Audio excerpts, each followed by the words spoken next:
Hi, this is Lori Niles from Violinist.com, and I want to show you how to hold the bow. Now, holding the bow is just a start.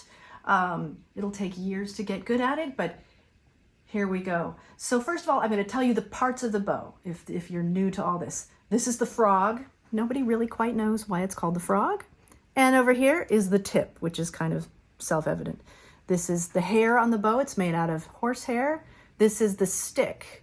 On the frog, we have sort of a number of different parts. This is the winding right here. This is the leather. It's also called a grip.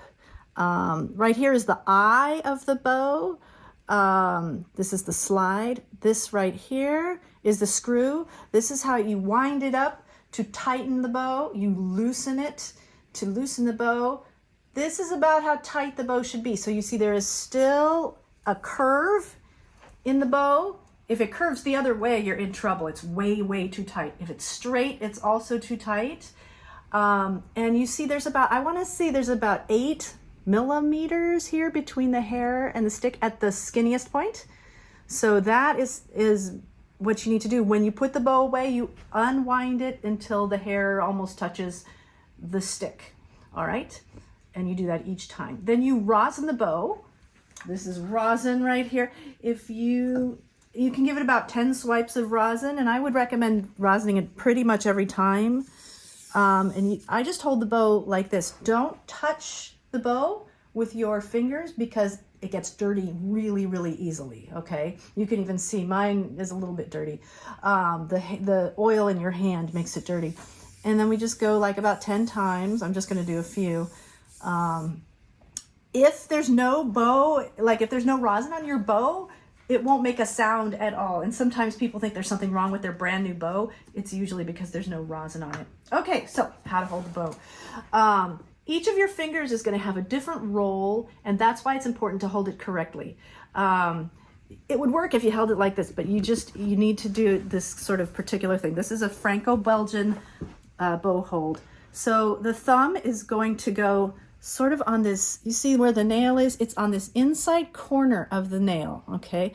And I'm putting it on the stick in between the frog and the grip. So like right like this. Now, importantly, you don't want your thumb to be locked straight because sometimes that happens. It should be bent and you don't want it to stick through like this, okay? So it's gonna stay here, all right? And it's gonna be bent. And I bend it all the way to the hair. It doesn't always stay that way. You know, it's going to be movable as you move. The bow is a moving thing, okay? So any of these finger positions should not be like locked into place, but they're approximate. Okay, so next I'm going to talk about these 2 middle fingers. Sometimes with kids, I call this like the hugger fingers. And you see these first joints in the finger? The first joints are what hugs the stick. So this middle finger here, it's like across from the thumb.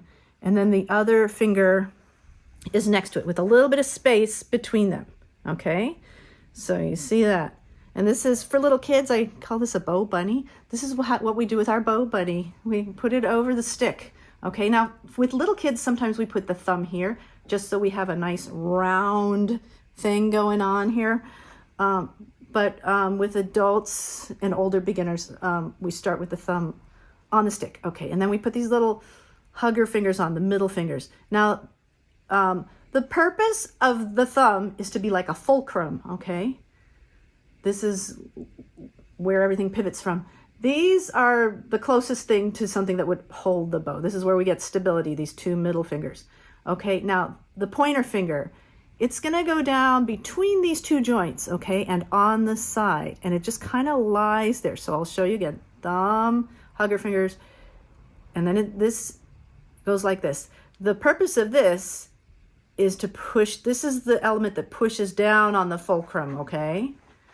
So that's the idea. We're not holding on though. So if you're hooking around like this, nope. So this is not a finger that's supposed to be holding so much. It's really just leaning. And then the pinky goes on top. But let me explain a little more in detail what I mean. Your bow, most bows are octagonal here, okay? So your pinky, I'm going to be very specific. This is the first octagonal. This is the second octagonal. The pinky will rest on top of the second octagonal, which causes the bow to be a little bit at an angle, if you see. It's not straight like that, but at a little bit of an angle. And the bow, the pinky is actually what holds up the bow. It holds all the weight of the bow when you're holding it this way. If I take the weight off, then the pinky can come off. But it's responsible for this kind of weight holding, okay? And so it goes right up here. It should be curved, but it shouldn't be so curved that you're on the nail or something like that. So the reason it needs to be curved and not like this is the strongest. This muscle goes like all the way up your arm, okay? And it's the strongest way to hold the bow, to be able to hold the weight. And your pinky at first, I can guarantee you, is not going to be strong enough to hold up the weight of the bow. If I were to put it in this hand, which never holds a bow, I'd be like, ugh, you know. So you have to kind of get strong with this so that you have enough, like a buffed up pinky, to hold up the bow. Because that's, if you can send all the weight into the pinky, then the rest of your hand can be really, really flexible. And you can't develop, you're going to have to develop all that flexibility. You can't develop it until you've got that pinky working for you, okay? It's because it's easy to knot. You could, you know, if you're resting the bow on the string, you don't need this. But the minute you lift up the bow or do any kind of bow stroke that requires lifting, you really need to have this pinky ready, because if you don't, then you're trying to compensate with the, you know, by holding in the other parts of your hand.